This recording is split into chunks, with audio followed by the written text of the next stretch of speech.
With 11 days to go before a critical deadline, there's still no agreement on the debt talks on Capitol Hill.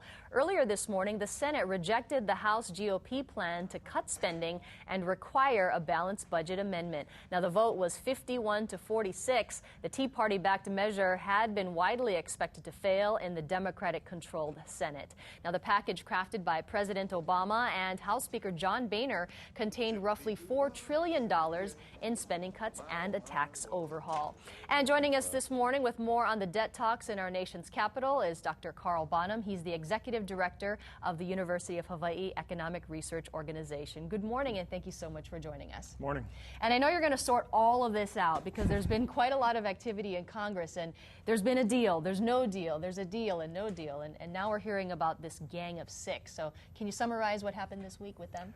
Basically, we had multiple proposals. The Gang of Six is kind of a revival of the plan that was put forth by the Deficit Reduction Committee quite a long time ago. And basically, that plan calls for a combination of spending cuts, almost $3 trillion in spending cuts, and roughly $1 trillion in new tax revenue. And it is probably the most balanced plan out there. One of the difficulties with it is it doesn't necessarily raise the debt ceiling. Right? It doesn't necessarily solve the problem. And that's what they're trying to do. Exactly. I mean, it sets the stage because essentially Congress has said we won't raise the debt ceiling unless we have a plan. And so it's a first step. But because it includes tax revenue, it's almost certainly not going to pass the House.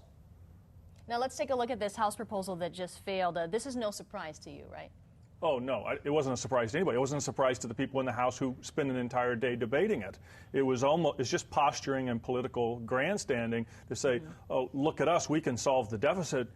We can cut $1.5 trillion out of federal spending this year and throw the economy back into recession and cut the deficit without doing anything to raise the debt ceiling because the plan isn't going to pass the Senate and it's going to get vetoed by the president. So it was largely a waste of time. So a lot of political posturing. Where does that leave things now, in your opinion? I think what's going to happen is that, unless we get a solid plan to raise the debt ceiling by early next week, by Monday, Tuesday next week, you'll see financial markets become more volatile. You'll probably see interest rates start to go up. At a minimum, you'll see the cost of insuring against a default begin to rise. It's already begun to rise. And some of that pressure will probably lead to a stopgap measure. We already have a plan by the Senate Minority Leader that essentially allows the president to raise the debt ceiling without getting the approval essentially without causing House Republicans to vote to raise the debt ceiling. And then we'll be right back at this 6 months. 6 months from now. We'll raise the debt ceiling in stages, and we'll still have to be debating spending cuts and tax revenues. But the president said, he wants a long-range solution. He doesn't want these stopgap measures. He right? absolutely wants that, and it's really, I think we all want that.